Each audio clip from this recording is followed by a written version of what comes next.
കണ്ണൂർ വാണിയപ്പാറ ഉണ്ണി മിശിഹ പള്ളിയിലെ ദുരൂഹമായ കല്ലറ ഇന്ന് തുറക്കുകയാണ്. കല്ലറ തുറക്കാൻ കരിക്കോട്ടക്കരി പോലീസിന് RDO കഴിഞ്ഞ ദിവസം അനുമതി നൽകിയതോടെയാണ് തുറന്ന് പരിശോധിക്കാൻ തീരുമാനിച്ചത്. കല്ലറയിൽ മൃതദേഹം എന്ന രീതിയിൽ കണ്ടെത്തിയ വസ്തു എന്താണെന്നതിന് സംബന്ധിച്ച വിശദമായ പരിശോധന നടത്തും. മിഥുൻ പിള്ള ചേരുന്നു. മിഥുൻ, അങ്ങനെ ആ അഭ്യൂഹങ്ങൾക്കെല്ലാം വിരാമം ആകും എന്ന് തന്നെ കരുതാം. എന്തായാലും രണ്ടുപേരുടെ മൃതശരീരങ്ങൾക്ക് പുറമെ ഒരു മൃതദേഹ അവശിഷ്ടമെന്ന് തോന്നിക്കത്തക്ക രീതിയിൽ പായയിൽ പൊതിഞ്ഞ ഒരു വസ്തു അതിനുള്ളിൽ ഉണ്ടായിരുന്നു. അതാണ് സംശയം ജനിപ്പിച്ചത്. എന്തായാലും അതിനുള്ള നടപടിക്രമങ്ങളൊക്കെ എപ്പോഴായിരിക്കും ആരംഭിക്കുക? ഉദ്യോഗസ്ഥരൊക്കെ എപ്പോഴായിരിക്കും എത്തുക? വിവരങ്ങൾ.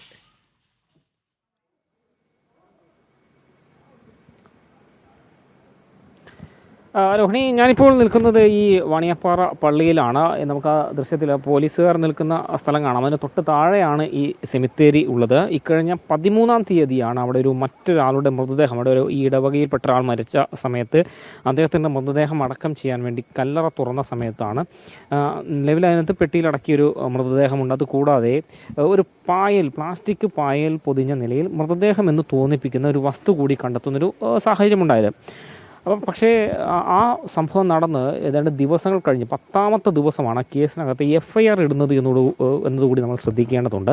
അതും ഈ പള്ളി അധികാരികളുടെ പരാതിയെ തുടർന്നാണ്. കാരണം ആ തുടക്കം തൊട്ട് ദുരൂഹത ആരോപണം ഉയരുന്നു. കാരണം എന്താ മൃതദേഹം തന്നെയാണോ, ആണെങ്കിൽ ആരുടെ മൃതദേഹം എന്നതിനെ സംബന്ധിച്ചൊക്കെ സാധാരണഗതിയിൽ ഒരു ക്രിസ്ത്യൻ ആചാരപ്രകാരം ഇങ്ങനെ പെട്ടിയിൽ മാത്രമേ മൃതദേഹങ്ങൾ അടക്കം ചെയ്യാറുള്ളൂ. അല്ലാതെ ഈ പഴമ്പായിലോ മറ്റോ ഒന്നും പൊതിഞ്ഞ് കല്ലറയിൽ മൃതദേഹം അടക്കുന്നൊരു രീതിയില്ല.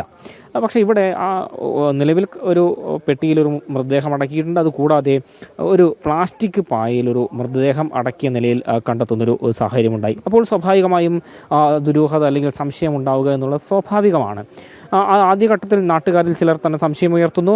തൊട്ടു പിന്നാലെ പള്ളി വികാരി രംഗത്തെത്തുന്നു. അദ്ദേഹം പറയുന്നു ഇതിൻ്റെ ഒരു ദുരൂഹത നീക്കം ചെയ്യേണ്ടത് അത്യാവശ്യമാണ്. കാരണം എന്താണ് ഈ കല്ലറയ്ക്കകത്തുള്ളത്, മറ്റാരുടെയെങ്കിലും മൃതദേഹമാണ്, എങ്ങനെ ആ മൃതദേഹം അതിനകത്ത് എത്തി? അപ്പോൾ അങ്ങനെ ഒരുപാട് ദുരൂഹതകൾ ഈ സംഭവവുമായി ബന്ധപ്പെട്ട് ഉണ്ടായിരുന്നു.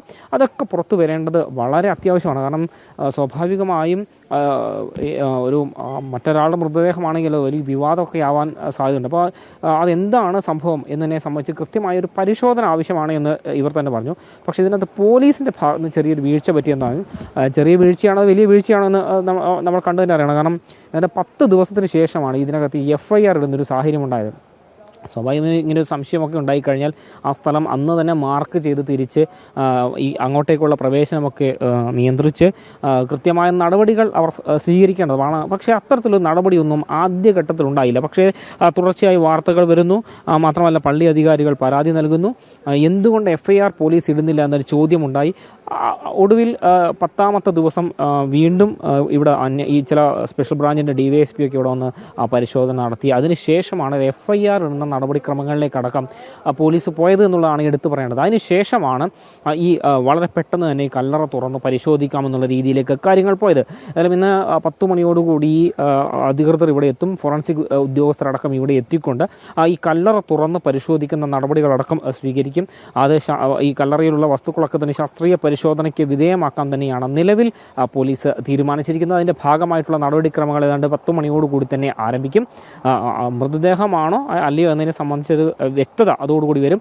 അതോടെ ഇപ്പോൾ 12-ാമത്തെ ദിവസമാണ് ഇപ്പോൾ ഈ കല്ലറ തുറക്കാൻ വേണ്ടി പോകുന്നത്. ഈ 12 ദിവസമായി തുടരുന്ന ഒരു ദുരൂഹത കൂടിയാണ് ഈ കല്ലറ തുറക്കുന്നതോടുകൂടി അവസാനിക്കാൻ പോകുന്നത്. രോഹിണി. അതെ, ശരി. മിഥുൻ പിള്ളയാണ് വിവരങ്ങൾ നൽകിയത്.